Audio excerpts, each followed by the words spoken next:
আমার বর্ধমান জেলায় বাড়ি, আমার থানার নাম হচ্ছে গলসি থানা, আমার পরবর্তী থানার নাম হচ্ছে আউসগ্রাম। কি থানা বললাম? আউসগ্রাম থানা। ওই থানাতে আমি প্রায় যাই সময় পেলে, বিশেষ করে আমি সময় পাই রমজানুল মুবারকের মাসে, ছুটি থাকে। ওই থানা থেকে 3 কিলোমিটারের মাথায় আমি যাই তাদের কাছে ইফতারি নিয়ে যাই, তাদের দুঃখ সুখে আমি খবর রাখি। তাদের মসজিদে গেছি, মসজিদ হয়ে গেছে, তো তারা খাবার নিয়ে এলো, নাস্তা পানি, তাদের সাথে বসে খেয়েছি। একজন ব্যক্তি নামাজি দাড়িওয়ালা বাবাজি, তিনি চোখের পানি ফেলালেন, বললে আল্লাহর কসম ভাবতে পারিনি আপনার মতো মানুষ আমাদেরকে ঘৃণা না করে আমাদের দস্তরখানে খাবে। আমি বললাম আল্লাহর কসম, আমার নবীজি সাল্লাল্লাহু আলাইহি সাল্লাম আমাদেরকে ঘৃণা শেখাই নাই। ইসলামে ঘৃণা নেই, ইসলামে কেউকে ঘৃণা করতে কোনো জাত পাতের বিচার শেখায়নি। আজকে বড় কষ্ট লাগে, আমাদের মধ্যে মল্লিক আছে, শেখ আছে, মোড়ল আছে, দফাদার আছে, সর্দার আছে, আছে না নেই? আমরা বাজ বিচার করি না, যে যাকে পারি বিয়ে দিই, পছন্দ হলেই বিয়ে, ঠিক কি না? পছন্দ হলেই বিয়ে। আমরা শেখ, আমার বিয়ে হয়েছে আমার ফুপুর মেয়ের সঙ্গে, তারা মন্ডল, অসুবিধা কি আছে? অসুবিধা কিছুই নেই। কত আমার ছোট ভাই, তার বিয়ে হয়েছে মল্লিকদের বাড়িতে, অসুবিধা কিছুই নেই। তারা কি জাত নয়? তারা মানুষ নয়? ইসলাম কেউ কি ঘৃণা করতে শেখায়, কেউ কি ঘৃণা করবেন। ওই জন্য নবীজি সাল্লাল্লাহু আলাইহি সাল্লামের আদর্শ হাদিস বর্ণনা করেছে, প্রত্যেকটা মুসলমান ভাইকে আমল করা দরকার। তোমার বাড়ির পাশে কে বসবাস করছে দেখো না, সে দলিত হোক, সে আদিবাসী হোক, সে হিন্দু হোক, সে জৈন হোক, সে খ্রিস্টান হোক, যে জাতির হোক, সে যদি ক্ষুধার্ত হয় তাকে খাবার দাও, বস্ত্রহীন হলে বস্ত্র দাও, বিপদে পড়লে তার পাশে দাঁড়াও। এটাই হচ্ছে আমার নবীজি সাল্লাল্লাহু আলাইহি সাল্লামের আদর্শ। জোরে বলুন সুবহানাল্লাহ। যারা আমাদের মতো মৌলবীকে বিদ্বেষী মনে করে, যারা আমাদের মতো মৌলবীকে যারা গোঁড়া মনে করে, গোঁড়া মুসলমান, সেই হিন্দু ভাইদিকে বলতে চায়, তোমরা একবার আমার কাছে এসো, আমার পাশে এসো, আমার সাথে বসো, তাহলে বুঝতে পারবে। এমনি বুঝতে পারবে না। আমার গ্রামে যাও, আমার গ্রাম ছোটখাটো গ্রাম নয়। আপনাদের এখানে কতগুলো মুসলিম ঘর আছে? অনেক বলতে কত? 1000, 2000। আমার বাড়ি, আমার গ্রামে 4500 আছে। কত বললাম? কত? 4500। 4টা বাস স্টপেজ আছে। কলকাতা থেকে যখনই আপনি কোন এক্সপ্রেসে চাপবেন, হাইওয়ে রোডের উপরে, দিল্লি রোডের উপরে আমার বাড়ি। 4টা বাস স্টপেজ, একটাই মসজিদ আছে আমার গ্রামে। সেখানে খালি 30 থেকে 35 ঘর দাস আর বাগদি আছে। কি বললাম? দাস আর বাগদি। লকডাউনে কিছু অনুদান আমার কাছে এসেছিল আমার মাদ্রাসায়। আমি সব থেকে প্রথম যাদের লিস্ট করেছি, যাদেরকে ডেকে দিয়েছি, সেটা হচ্ছে ওই দাস আর বাগদি দিকে দিয়েছি, মুসলিম দিকে নয়। কেন? তারা সংখ্যালঘু, আমরা সংখ্যাগুরু। তারা মন থেকে কষ্ট পাবে, তারা গরিব বেশি, মুসলিমদের কাছে পয়সা, ওখানে তাদেরকে আগে হাত বাড়াতে হবে। ওই জন্য আমি তাদের খোঁজ নিয়েছি, তাদের বাড়িতে আগে পৌঁছেছি। আমি মনেতে হিংসা বিদ্বেষ রাখি, যেটা অমুসলিমকে দেওয়া যাবে না, দলিত আমার মুসলমান ভাইকে আগে দিতে হবে। আমি দেখেছি গরিব, তার কাছে আগে পৌঁছাও। ওই জন্য আমরা মনেতে হিংসা বিদ্বেষ রাখি না। কোন রকমের বড় কষ্ট লাগে, ভারতের প্রত্যেকটা মিডিয়া, কুত্তা মিডিয়াগুলো চুপচাপ বসে আছে। হরিয়ানার 2টো ছেলেকে গাড়ির ভেতরে ভরে পেট্রোল ঢেলে আগুন ধরিয়ে জ্বালিয়ে দিয়া, কুত্তা মিডিয়ারা এটা নিয়ে বলবেন। আমি জানতে চাই এই সন্ত্রাসবাদগুলো কোথা থেকে জন্ম নিয়েছে? কোন মাদ্রাসায়, কোন মসজিদে, কোন মৌলবীর পেট থেকে, কোন মৌলবীর স্ত্রীর পেট থেকে জন্ম নিয়েছে নাকি? আমি এই হারামখোর মিডিয়াদের কাছে জানতে চাই। বড় কষ্ট লাগে, মুসলমানের বাড়ি থেকে যদি একটা শুধু তলোয়ার পাই, তা বলবে এই সন্ত্রাসবাদ, ঠিক কি না? বড় কষ্ট লাগে, দুঃখ লাগে। আমি তো দেখলাম আমার ভাই, আপনি মনে করেন না যারা পুলিশের চাকরি করছেন, যারা ডিফেন্সে আছে, যারা সিবিআই আছে, যারা এনআইএ আছে, তোমরা যদি মুসলিম তোমাদের মধ্যে কেউ থাকো, তারা আমার বয়ান ভালো করে শুনবে। অন্যায় কেসে যদি কেউ কে ফাঁসাও, আল্লাহর কসম তারা জাহান্নামী, জাহান্নামী, জাহান্নামী, তারা জান্নাত পাবে না। আজকে বড় কষ্ট লাগে, কোন ছেলে যদি ধর্ষণ করে, ধর্ষণকারীর পক্ষে যে উকিলরা তাদেরকে বাঁচাবার লেগে দাঁড়ায়, এই উকিল যদি মুসলমান হয় তা জাহান্নামে যাবে, লিখে নেন কাগজ থেকে। এই বেঈমান ছাড়া আর কিছু হতে পারে না। মিথ্যা যারা কেস লড়ে, কেউ মার্ডার করেছে তাকে বাঁচাবার জন্য যে উকিল দাঁড়াবে, আর সত্যিকারী সে যদি মার্ডারার হয়ে থাকে, তাহলে এই উকিল কিন্তু কিয়ামতের দিনে রেহাই পাবে। সে যদি তাহাজ্জুদ গুজার হয় তারপরও রেহাই পাবে, এটা মাথায় রাখবে। অন্যায় মিথ্যা কেস লড়বে যে পুলিশ বাবুরা, যারা থানার প্রশাসন আছে, তোমরা যদি মিথ্যা কেসে ফাঁসাও কোনো মানুষকে, জেনে রেখে দিবে আমার আল্লাহ তোমাদেরকে ছাড়বে। আল্লাহর মারে কিন্তু আওয়াজ উঠে না, আল্লাহর মার পড়ে যাবে। ওই জন্য মিথ্যা কেসে কেউ কি ফাঁসিও না, অপবাদ দিও না।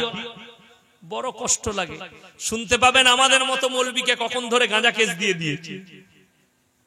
অনেক লোক বলবে সালা মৌলবী তাহলে গাঁজা ব্যবসা করত, ঠিক কি না? এই তো আমাদের দেশের অবস্থা, বড় কষ্ট লাগে। আসামের মুখ্যমন্ত্রী হিমন্ত বিশ্ব শর্মাজি, আপনাকে স্যালুট জানাই, আপনি দামি কথা বলেছেন। তিনি বলেছিলেন ये सब मदरसा में हिंदुस्तान के मदरसा को बुलडोजर से तोड़ देना चाहिए, क्योंकि मदरसा में आतंकवादी पैदा होती है। यहाँ से क्योंकि असम के एक मदरसे में एक तो मौलवी किसके साथ, आतंकवादी के साथ लिंक पाया गया, पूरे मदरसा को आपने तोड़ दी। मेरा एतराज नहीं है, क्योंकि जिस मदरसा में एक मौलवी आतंकवादी से जुड़ा हुआ है, पूरा कम्युनिटी, पूरा मदरसा खराब है। अगर यही सच है तो कहां पर सोए हैं आप, कहां छुप गए? हमारे देश के आसाम के मुख्यमंत्री जी अब कहां छुपा हुआ है? निकालिए और आ जाइए उड़ीसा में। उड़ीसा के अंदर एक मंत्री, स्वास्थ्य मंत्री, उसके बॉडीगार्ड एसआई ने गोली से उसको हत्या कर दिया। आप आओ, वो एसआई जिस कॉलेज में पढ़ा है उस कॉलेज को तोड़ दो, क्योंकि वहां पे संतरासवाद बनते हैं। आ जाओ, तोड़ दो उस थाने को जिस थाने में वो एसआई ड्यूटी करता है, वो थाना पूरा आतंकवादी से जुड़ा हुआ, तोड़ दो उसे। हिम्मत है तुम्हारे मोदी जी में, अमित शाह जी में, जोगी जी में। बुलडोजर बाबा, तुम तो उत्तर प्रदेश में बुलडोजर चला रहे हो, आतंकवादी के खिलाफ तुम्हारा बुलडोजर चल रहा है, लेकिन 26/11 में बम्बई के अंदर जो हमला हुआ, अजमल कसब और जितने भी आतंकवादी थे वो बम्बई ताज होटल में खड़े थे, वहां पर पहरा था। आप ये भी कह दो रतन टाटा वाला भी जुड़ा हुआ है, तोड़ दो टाटा मेमोरियल को, तोड़ दो टाटा कंपनी को, तोड़ दो उस होटल को, तोड़ दो। बॉम्बे टाटा रतन ने जो बनाया उस ताज बेंगल होटल को तोड़ दो, बॉम्बे ताज होटल को तोड़ दो। लेकिन किसने पनाह दिया? ओबेरॉय होटल में किसने पनाह दिया? उसका मालिकों ने, उसका कर्मचारी ने। इन लोग को अभी तक निकलने का हिम्मत नहीं हुआ। एक मुसलमान के घर में अगर एक फटाका मिल जाए तो वो आतंकवादी बन जाता है। मुर्शिदाबादेर একটা ছেলে ধরা পড়েছে, কি পেয়েছে জানেন? তার কাছে খানিকগুলো মোবাইলের তার আর ভাঙা মোবাইল, বলছে এই বোম তৈরি করছে। বাস্তব কথা বলছি, আপনি অবাক হবেন। শুনতে পাবেন আমাদের মতো মৌলবি জেলে চলে গেছে। কেন? হক কথা বলছি, জেলে যেতে হবে। আমার বাবাজিরা জানে, ওই জন্য মুসলমান বলবো, তোমরা সব থেকে দামি পার্টি নামাজের পার্টি কেউ ছাড়বে না। জোরে বলুন ইনশাআল্লাহ। সব থেকে দামি পার্টি নামাজের পার্টি। যারা নামাজের পার্টির উপরে দাঁড়িয়ে থাকবে, ইয়াকিন আর বিশ্বাসের উপরে, আল্লাহর কসম, আল্লাহর উপরে ইয়াকিন আর বিশ্বাস আনেন, আমার আল্লাহ রাব্বুল আলামিন আপনাদের জন্য যথেষ্ট। জোরে বলুন সুবহানাল্লাহ। জানেন আল্লাহর নবী সাহাবী 313 জন সাহাবী একদিকে, আর একদিকে 1000-এর বেশি বেঈমান কাফের। তারপরও আল্লাহর নবী সাহাবীকে আল্লাহ জয়লাভ করিয়েছেন। জোরে একবার বলুন সুবহানাল্লাহ। পরাজিত করাতে পারেনি। কেন? আল্লাহর প্রতি বিশ্বাস, আল্লাহর প্রতি ইয়াকিন, আল্লাহর উপরে কনফিডেন্সের সঙ্গে, বিশ্বাসের সঙ্গে যুদ্ধের ময়দানে ইসলামকে আর কোরআনকে বাঁচানোর জন্য, দ্বীন ইসলামকে বাঁচানোর জন্য নিজেদের প্রাণকে, জান মালকে কুরবান করেছেন। আল্লাহ তাদেরকে জয়লাভ করিয়েছে। আজকে আপনার নিয়ত কি আছে? আপনি ভেবেছেন? আপনি ভাবি শুধু আমি মুসলমান, আমি নামাজ পড়ি। শুনেলেন, যারা 5 ওয়াক্তের নামাজি আছেন তাদের নৈতিক দায়িত্বটা কি? আমাদের দেশের অনেক নামাজি মনে করে আমি মসজিদে যাব, নামাজ পড়বো, ঘর পালিয়ে আসবো, কে কি করছে আমি দেখবো না। ঠিক কি না? ভাবে না? বিসমিল্লাহ। তারা ভাবে আমি নামাজ পড়বো, নিজের মতো করে পালিয়ে আসবো, কেন লোককে বলতে যাব না। কোরআন বলছে ইয়া আইয়ুহাল্লাযীনা আমানু কুলু আনফুসাকুম ওয়া আহলিকুম নারা, হে ঈমানদার ব্যক্তিরা, তোমরা জাহান্নামের আগুন থেকে বাঁচো এবং তোমাদের আহলে বর্গকে জাহান্নামের আগুন থেকে বাঁচাও। তোমার পাড়া প্রতিবেশী, আপনি রাস্তায় নামাজ পড়তে যাচ্ছেন, মসজিদে মাচায় বসে দুটো ছেলে গল্প করছে মুসলিমদের, তাকে বলবেন ভাই চল না নামাজ পড়তে যাবি, আজান হয়েছে, সবাই আমল করবো, জোরে বলুন ইনশাআল্লাহ। আপনি বাড়ি থেকে বের হয়ে, আপনার সন্তান বাড়িতে গোসল করে বসে আছে, নামাজ পড়তে যাবে না, বেনামাজি, তাকে আপনি দাওয়াত দেন, এই আল্লাহ রুজিতে বরকত দেবে, চল রে নামাজ পড়তে যাবে। আমাদের সমাজের লোক কষ্ট কোথায় জানে?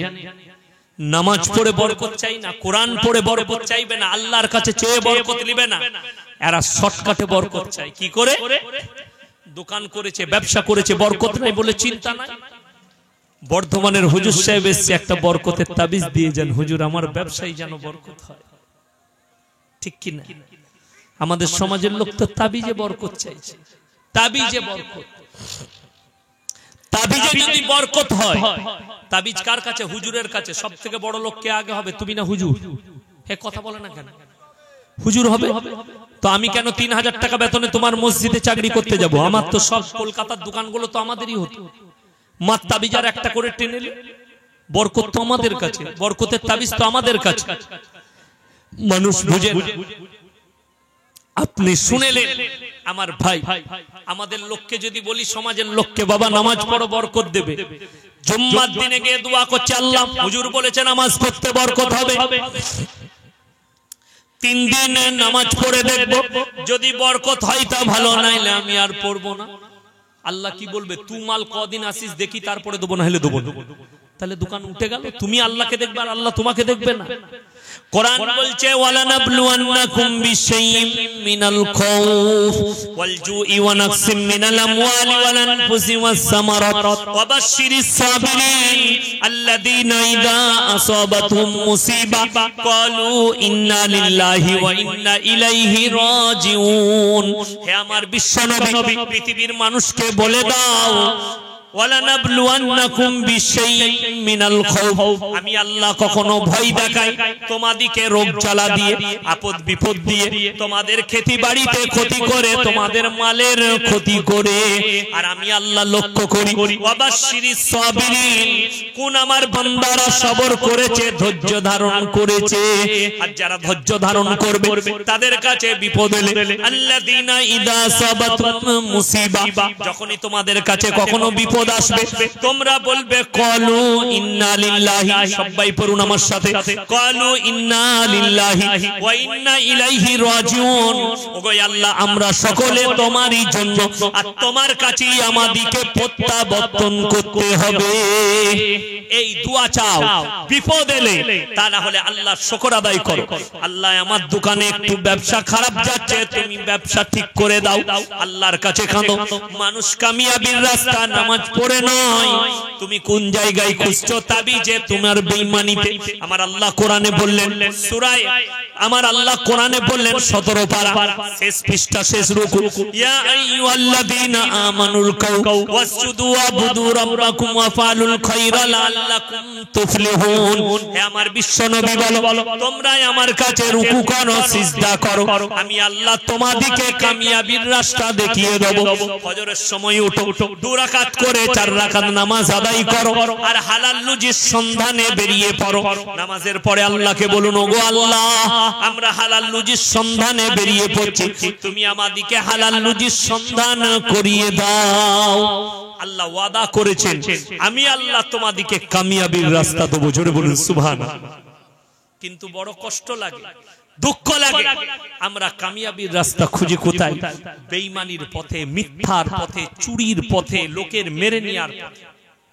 আজকে কত মানুষে আজকে পয়সা মেরে নিয়ে নিজের ধন সম্পদ বাড়াচ্ছে, লোকের মেরে নিয়ে, চুরি করে, সুদ খেয়ে।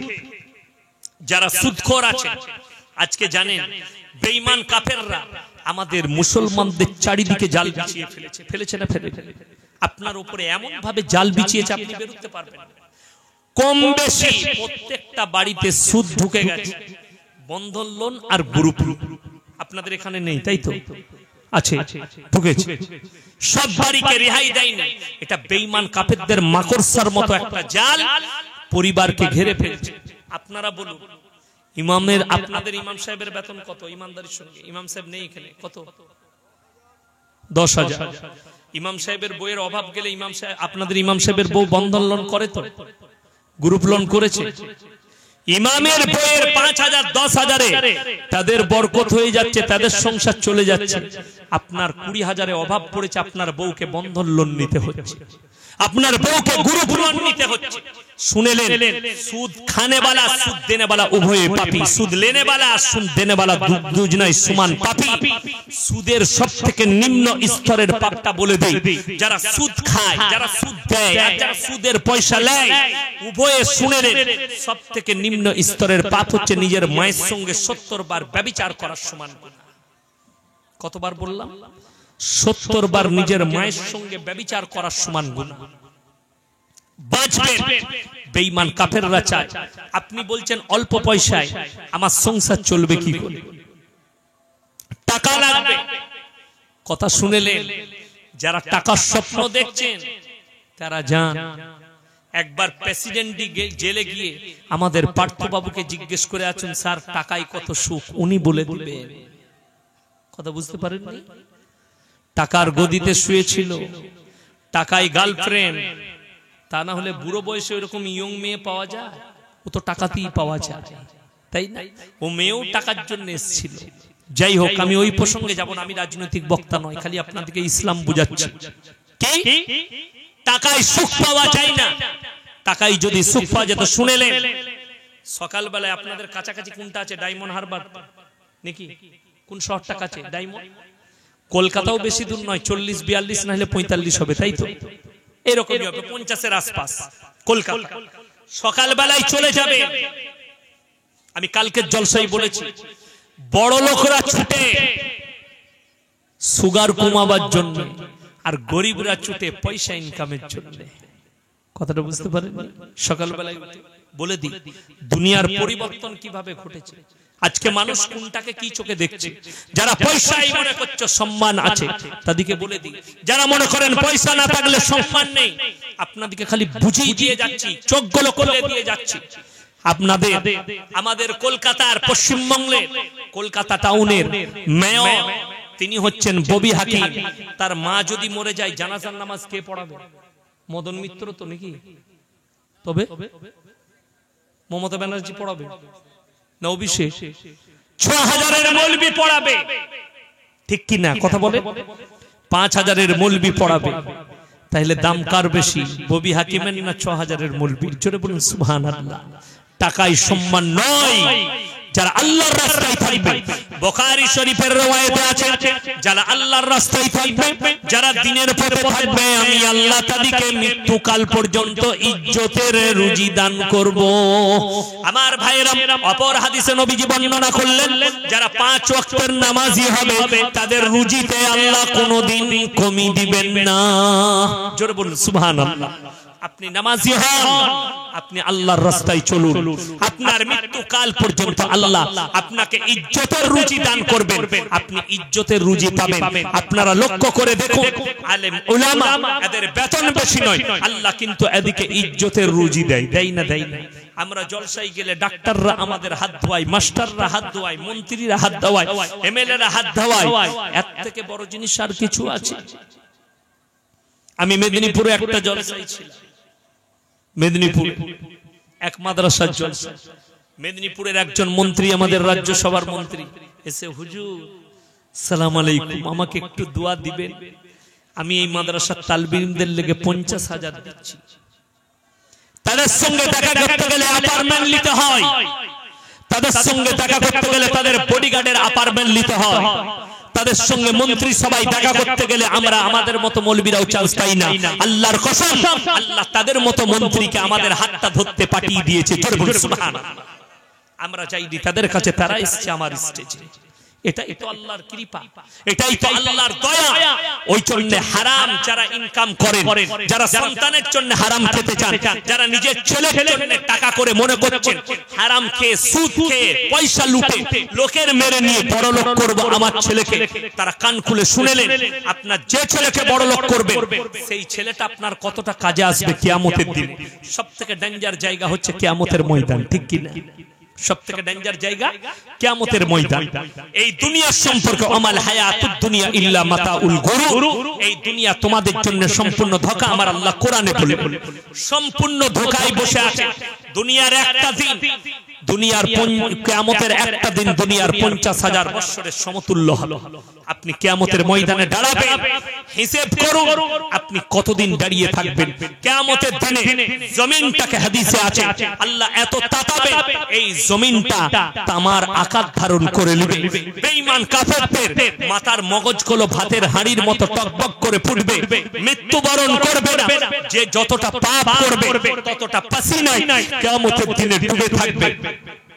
তার কারোর এতটা পাসিনা, কারোর বুক পর্যন্ত, কারোর পা পর্যন্ত, যে যতটা পাপে লিপ্ত থাকবে সে ততটা পাসিনায় ডুবে থাকবে আর পেরেশানের হালতে থাকবে। আমার আল্লাহ রাব্বুল আলামিন কোরআনে বললেন, হে আমার বিশ্ব নবী বলো, ইয়া আইয়ুহান নাসুত্তাকু রাব্বাকুম ওয়াখশাউ ইয়াওমান লা ইয়াজজি ওয়ালিদুন আন ওয়ালাদি ওয়ালা মাউলুদুন হুয়া জাযিন আন ওয়ালিদিহি শাইয়্যা।